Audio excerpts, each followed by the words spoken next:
खुलुमबाय आं सिबिरानि ब्रह्म गोजोन फुंबिलिनि बयनिसिमबो गाहाम हामलायनायखौ जासिहरनाय थाबाय नोंथांमोननि थाखाय आं गोदान खौरां लानानै फैबावबाय अन्नानै भिडिअखौ जोबजासिम नायलांदो मेट्रिक आनजादनि फरायसाफोरनो फिथाइखौ मैया सेबाया फोसावनानै होबाय गासै सा 4,46,553 फरायसाफोरा मेट्रिक आनजाद होनो गोनांमोन बेनिनो सा 3,97,132 फरायसाफोरा पास जानो हादों जायनि जौखोन्दोआ 93.10 जौखोन्दो पास जानो हानाय 3,97,132 फरायसाफोरनि मादाव सा 88,521 फरायसाफोरा फर्स्ट डिभिजन मोननो हादों 1,60,298 फरायसाफोरा सेकेन्ड डिभिजन मोननो हादों आरो सा 1,48,313 फरायसाफोरा थार्ड डिभिजन मोननो हादों देग्लायनि मेट्रिक आनजादाव बिश्वनाथ जिल्लानिफ्रायनो बयनिख्रुइबो बांसिन फरायसा 99.40 जौखोन्दोआनो पास खालामनो हादों आरो हजाइनिफ्राय बयनिख्रुइबो खमसिन 83.49 जौखोन्दो फरायसाफोराल' पास जानो हादों बिटिआरनि मोनब्रै जिल्लानिफ्राय बाक्सा जिल्लायाव बांसिन फरायसाफोरा पास जानो हादों 98.91 जौखोन्दो बेनि उनाव दङ चिरां जिल्ला 97.66 जौखोन्दो बेनि उनाव अदालगुरि 94.25 जौखोन्दो आरो क'क्राझार जिल्लानिफ्राय 92.44 जौखोन्दो बेनि अनगायैबो सनितपुर जिल्लायाव 92.06 जौखोन्दो फरायसाफ्रा पास जानो हादों मख'नो गोनांदि देग्लाय सा 10,348 फरायसाफोरा डिस्टिंक्सन मोननो हादों आरो सा 20,092 फरायसाफोरा स्टार मार्क मोननो हादों मख'नो गोनांदि आसाम हायार सेकेन्डारि एडुकेशन काउन्सिलआ दिनै एचएस जोबथा आनजादनि रिजाल्टखौ फोसावनानै होगोन फुंबिलिनि 9 रिंगानिफ्रायनो आसाम हायार सेकेन्डारि एडुकेशन काउन्सिलनि वेबसाइटआव फरायसाफोरा रिजाल्टखौ मोननो हागोन वेबसाइटफोरा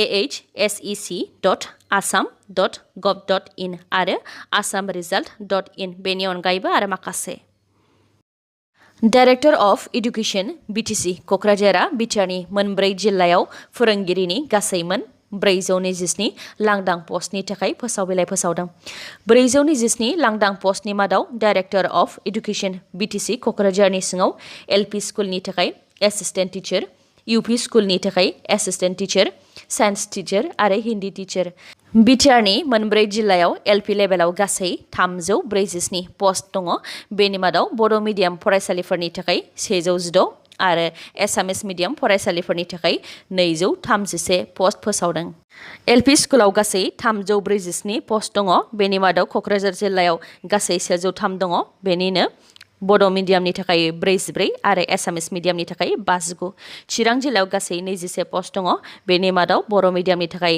13 आरो एसामिस मिडियामनि थाखाय 8 बाक्सा जिल्लायाव गासै 140 पस्ट दङ बेनि मादाव बर' मिडियामनि थाखाय 34 आरो एसामिस मिडियामनि थाखाय 106 अदालगुरियाव गासै 83 पस्ट दङ बेनि मादाव बर' मिडियामनि थाखाय 25 आरो एसामिस मिडियामनि थाखाय 58 एमइ स्कुलाव गासै 80 पस्ट दङ बेनि मादाव क'क्राझार जिल्लायाव गासै 24 बेनिनो बर' मिडियामाव 8 आरो एसामिस मिडियामाव 16 चिरां जिल्लायाव गासै 13 पस्ट दङ बेनिनो बर' मिडियामाव 3 एसामिस मिडियामनि थाखाय 9 आरो हिन्दी टिचारनि थाखाय 1 बाक्सायाव गासै 19 दङ बेनि मादाव बर' मिडियामनि थाखाय 3 एसामिस मिडियामनि थाखाय 16 अदालगुरियाव गासै 24 दङ बेनि मादाव बर' मिडियामनि थाखाय 5 आरो एसामिस मिडियामनि थाखाय 19 बेखौ एप्लाइ खालामनायनि जोबथा अक्ट'आ 12 आगस्ट 2021 अनलाइननि गेजेरजों एप्लाइ खालामनो नांगोन डाइरेक्टर अफ एडुकेशन बिटिसिनि अफिसियेल वेबसाइट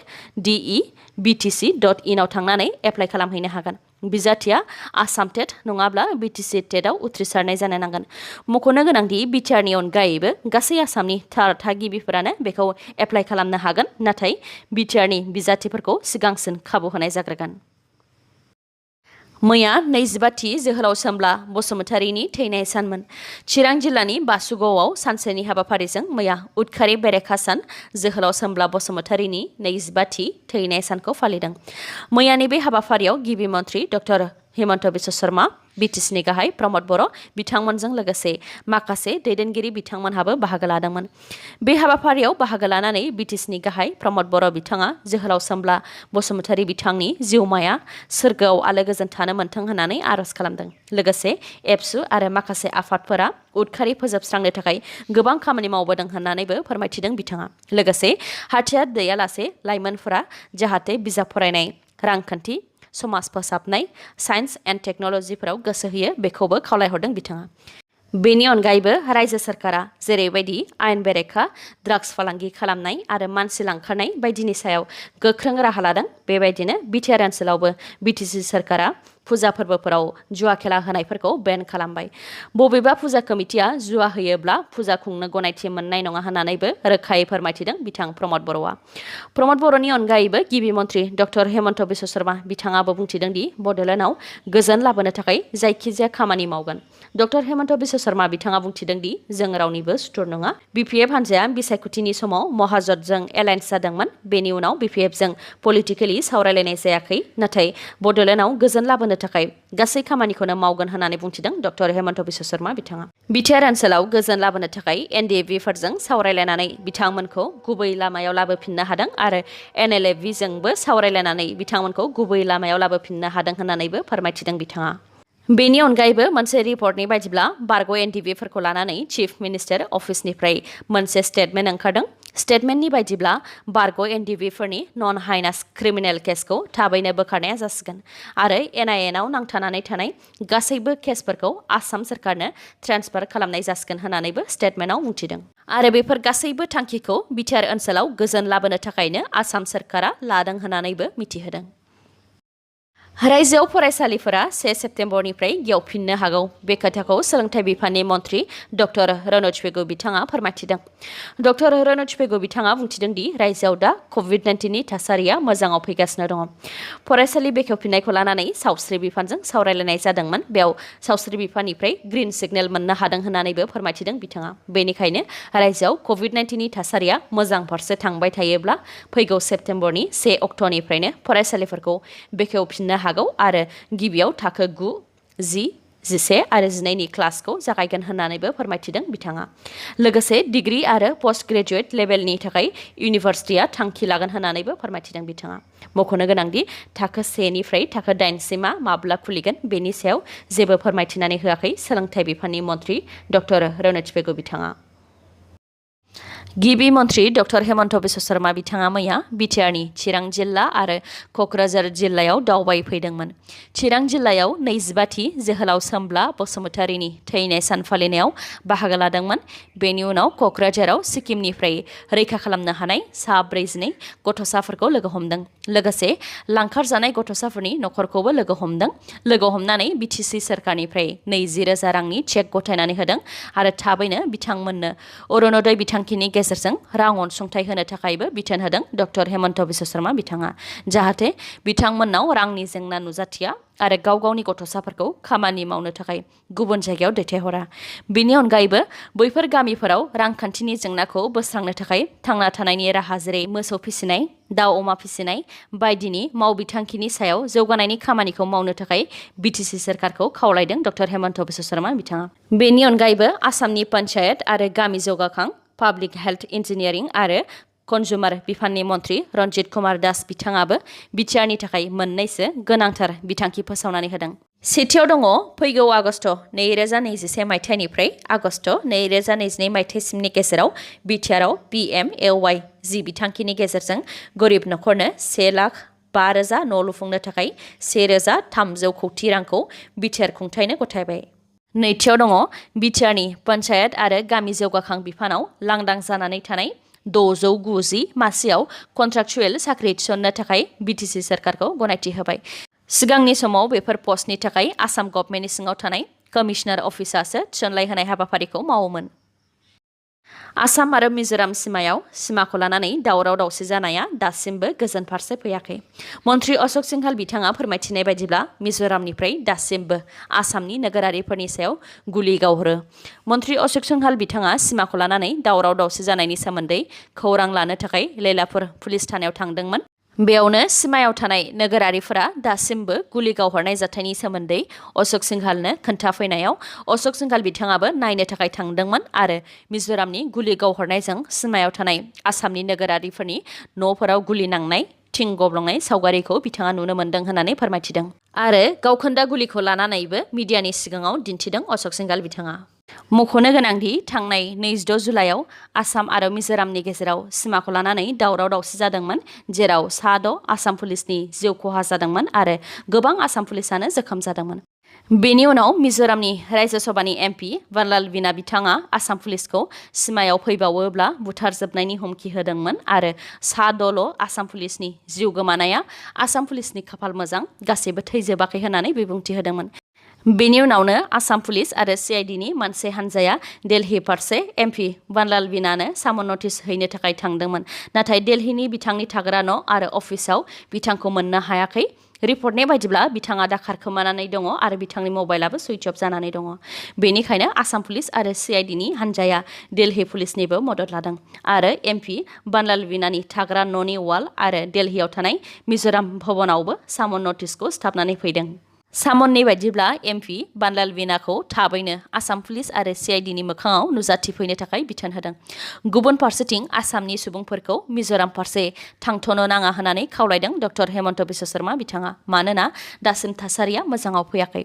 लोगोसेनो सिमायाव थागथियारि जानानै थानो थाखाय काछारनि एसपि रमनदीप कौर आरो काछारनि डिसि बिथांमोननि दैदेननायाव आसाम मिजोराम सिमायाव आसामनि नोगोरारिफोरखौ रैखाथि होनो थाखाय आसाम पुलिसा गोख्रों राहा लादों।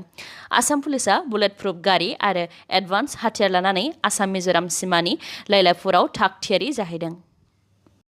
आसामनि लाभलिना बरग'हाइ बिथाङा भारतनि थाखाय मेडेल लाबोगोना रोखा जाबाय।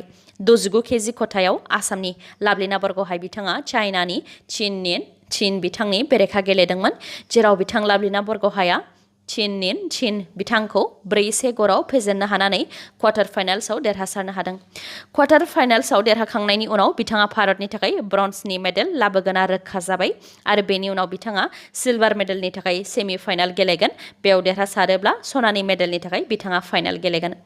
लाभलिना बरग'हाइ बिथांनि देरहासारनायखौ आसामनि रायजो राजाफोरा रंजानायजों लोगोसे गिबि मन्त्रि डक्टर हेमन्त बिश्व शर्मा बिथाङाबो टुइटारनि गेजेरजों टुइट खालामनानै गोजोननायखौ फोरमायदों। लोगोसे union sports minister Anurag Thakur बिथाङाबो कंग्रेचुलेशन्स जासिहरदों। लाभलिना बरग'हाइ बिथांनि अनगायैबो वमेन्स सिंगल बेडमिन्टनाव पि.भि. सिन्धु बिथाङाबो देरहासारनानै भारतनि थाखाय मेडेल लाबोगोना रोखा जाबाय। क्वार्टार फाइनाल्सखौ बिथाङा जापाननि आकाने यामागुची बिथांनि हेंथायै गेलेदोंमोन, जेराव जापाननि गेलेगिरिखौ 21-13, 22-20 आव फेजेननो हादों।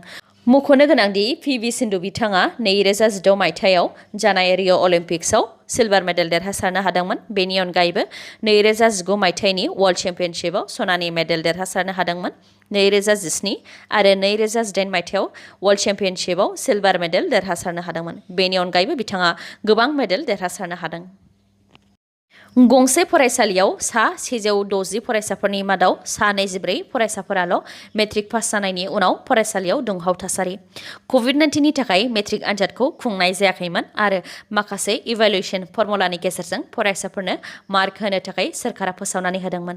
नाथाय फरायसाफोरनो मार्क होनो थाखाय इभालुएसन फर्मुला बानायनानै होनायनि उनावबो क'क्राझारनि DNH हाइ स्कुलाव सा 160 फरायसाफोरनि मादाव सा 24 फरायसाफोराल' पास जानायखौ लानानै फरायसाफोरजों लोगोसे फरायसाफोरनि नखरनि गाहायफोराबो खुद्रिखांदों आरो फरायसालिनि मोखाङाव सोमावसारदों। सा 24 उथ्रिसारनो हानाय फरायसाफोरनि मादाव सा 11 फरायसाफोरा फार्स्ट डिभिजन मोननो हादों। DNH हाइ स्कुलनि गाहाय फोरोंगिरिया फोरमायथिनाय बायदिब्ला फोरोंगिरिफोरा जि मावनांगौमोन बेखौनो मावदोंमोन, नाथाय मानि थाखाय बेबायदि जादों बेनि सायाव जेबो बुंनो हाया होननानै फोरमायथिदों बिथाङा। बेनि अनगायैबो मरिगावआवबो फरायसालिफोरनि खुद्रिसारनाय फरायसाफोरा फोरमायथिनाय बायदिब्ला 1-2 नाम्बारनि थाखायनो फरायसाफोरखौ फेल खालामदों। आनजाद जायालासे फरायसाफोरनो नाम्बार होनो खाबु मोननायावबो फोरोंगिरिफोरा 1-2 नाम्बारनि थाखायनो फरायसाफोरखौ फेल खालामनानै बोसोरसे समखौ खहा खालामनानै होनायखौ लानानै खुद्रिखांदों आरो फरायसालिया फरायसाफोरनो 1-2 नाम्बार होदेरनानै पास खालामनानै होनो हागौमोन होननानैबो बुंथिदों बिथांमोना। जेराव थार्ड डिभिजन पास जानाय फरायसाफोरनो ग्रेस मार्क होनो हायोब्ला सेकेन्ड डिभिजन पास जानायफोरनो 1-2 मार्क मानो होनो हाया होननानैबो खुद्रिखांदों फरायसाफोरा। कंग्रेसनि दैदेनगिरिफोरा सानफा एफा बीजेपी दोलाव हाबहैगासिनो दङ। रायजोआव उफ्रा बिसायख'थि जाफिननो गोनां। बेनि सिगांनो माखासे कंग्रेसनि एमएलएफोरा दोलो एंगारनानै बीजेपी दोलाव हाबगासिनो दङ। थौरा बियाबनि कंग्रेस एमएलए सुशांत बरगहाय बिथाङा कंग्रेस दोलोखौ एंगारबाय आरो दिनै बिथाङा एमएलएनि पस्टखौबो रिजाइन खालामनो हागौ आरो 2 आगस्टआव बीजेपी दोलाव अफिसियेलि आखाइ हमहैनो हागौ।